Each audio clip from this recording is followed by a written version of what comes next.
Voilà, ben, vous avez la même chose que j'avais sur l'écran, c'est-à-dire que j'ai bien mes trois modules, je les ai reliés. Alors bon voilà, sur les platines d'essai c'est vite la jungle, hein, parce qu'on fait des ponts. Le truc qu'il y a en plus, c'est que j'ai rajouté, comme sur la simulation, j'ai rajouté trois trois MOSFET. Je prends le signal toujours au collecteur de chaque transistor, et quand il est bloqué, le 5 volts vient activer le MOSFET. Alors on va essayer, on va brancher ça, puis on va voir si ça fonctionne. Voilà, j'ai branché en 5 volts, et effectivement ça fonctionne. Ça, c'est génial. À part qu'il y a un hic, je vais vous faire voir. C'est qu'en fait l'oscillateur a du mal à se lancer. Déjà, ce qui lance l'oscillateur, en fait, c'est comme les circuits sont ces trois circuits jumeaux au départ, c'est les infimes différences qu'il peut y avoir au niveau des composants va décider quelle est des trois cellules, celle qui va démarrer en premier. Et là, en fait, si on arrête, on enlève le 5 volts, hop, bon ça s'arrête, c'est normal, on le remet, bim, ça ne marche pas, l'oscillateur se lance pas. En fait, si on déséquilibre un des circuits, hop, là j'ai débranché un des circuits, effectivement il y en a un d'allumé, mais bon il est bloqué. Si je le remets en route, je le rebranche, hop, voilà, ouais, des fois il a du mal à partir, voilà. Là, ça c'est des petits faux contacts qu'il y a sur la platine d'essai, je pense, qui font ça. Mais bon, voilà, il faut faire un déséquilibre sur un des modules pour que ça démarre. Alors en fait, j'ai cherché un peu, et ça vient de cette résistance là. Je la ferai voir sur le schéma, sur la simulation. Mais j'ai voulu économiser en fait la consommation de l'oscillateur, et donc je les ai un peu trop montés. Et sur la simulation ça marche, mais en réel ça a du mal à fonctionner, parce que j'utilise pas vraiment sur la simulation ces condensateurs là, enfin si, bien les mêmes valeurs, mais par contre les transistors ce ne sont pas les mêmes. Ce sont des transistors idéaux, enfin on peut régler que le HFE. Je l'ai mis à 400 comme ceux-là, mais bon en fait ça ne change rien quasiment. Et donc ce qu'il faut c'est baisser, on va retourner sur le simulateur pour voir ça, c'est baisser ces fameuses résistances. Donc voilà, ce sont ces résistances de 22K que je changerai plus tard. Donc, pour l'instant, pour les essais, je vais la laisser. Ça fait que déjà là, en simulation, si on met reset, hop, voilà, les trois canaux se chargent, ce qui est normal. Et à un moment, il y en a un des trois, je comprends même pas comment ça marche sur la simulation, parce que on a des composants parfaits, quoi, plus ou moins. Alors ils devraient arriver en charge en même temps, mais ils ne le font pas. Et là, effectivement, il y en a un qui est déjà arrivé.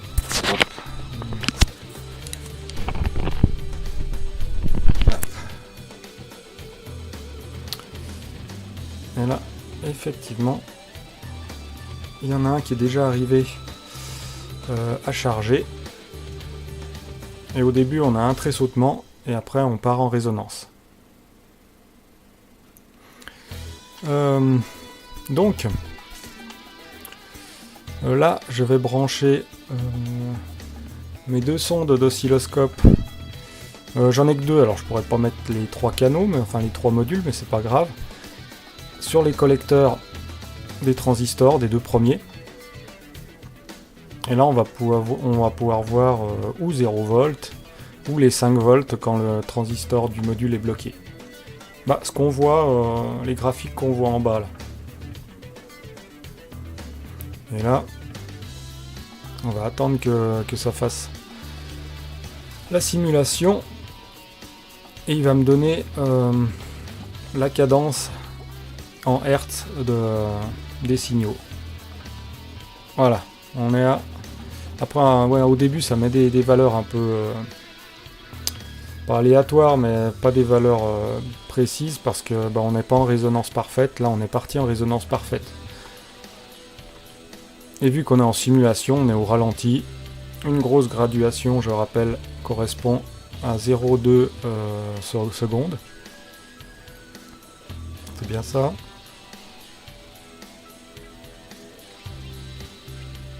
Ouais. Voilà. Et là, de temps en temps, on arrive à afficher la cadence en Hertz, la fréquence. Voilà, on est à 2,02 Hertz. On va voir sur l'oscilloscope si on a la même chose. Donc, sur la simulation, on avait des signaux qui duraient 169 millisecondes. Alors, on va vérifier la longueur des signaux. Hop. 168 millisecondes. Bon, on n'est pas si mal que ça. Hein. Et en fait, les signaux revenaient avec une cadence, avec une fréquence de... ça, on peut y voir d'ici. C'est où? C'est là. Voilà. Alors, est-ce qu'on va y voir? Oui, fréquence, on le voit. On met la fréquence. Voilà, et là, on est à 1,99. Et sur la simulation, on était à 2,2 Hz. Bon, on n'est pas si loin que ça. Hein. Bon, c'est plutôt pas mal. On est à peu près dans les clous. Bon, je vais modifier déjà sur la simulation 2-3 trucs, je pense. Et puis, on continue. Voilà, on est revenu sur le simulateur. Et là, je vais modifier ces paramètres-là. Je pense bien que si je baisse la résistance, ça devrait mieux marcher. Et en fait, pour baisser, il y a juste à aller sur la résistance et à se servir de la molette centrale de la souris. Et hop, on peut modifier. J'étais à 22, je vais passer à 15 kg. Hop, 15. Et vous remarquez que je le fais en simulation. Hein. C'est un peu voilà. C'est un peu bourrin, mais il l'accepte. Il accepte beaucoup de choses. Il est très fun. Hein. Ce simulateur, il est très fun. Hop. Voilà. On va se mettre à 15 kg.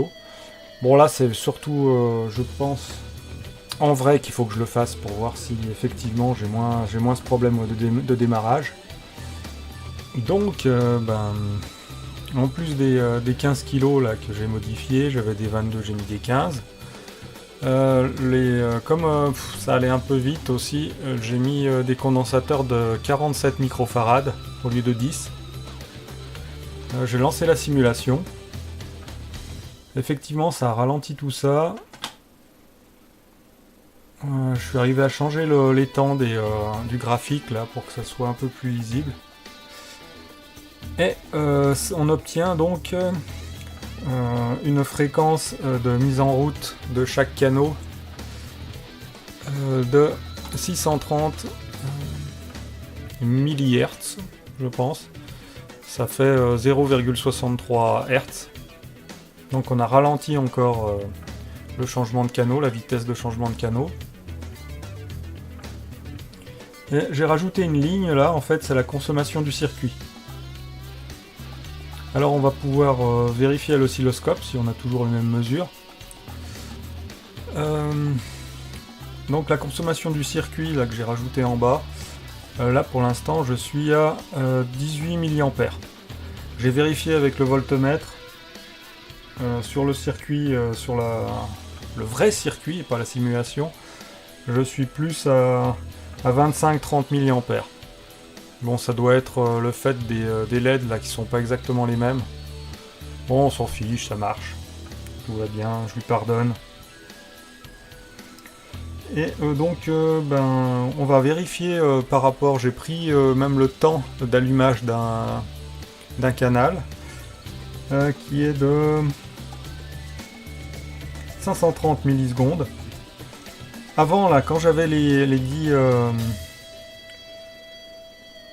microfarads, j'étais à un temps d'allumage de 169 millisecondes. On l'a donc on l'a ralenti, vu qu'on a mis des capacités plus grosses. Voilà, passons sur l'oscilloscope pour voir les résultats. En fait, mon réglage maximum est de 100 millisecondes par division. Et je peux pas avoir les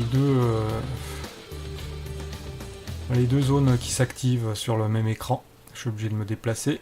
Bon, on peut le faire, hein. Hop, voilà. On peut le faire, on les voit.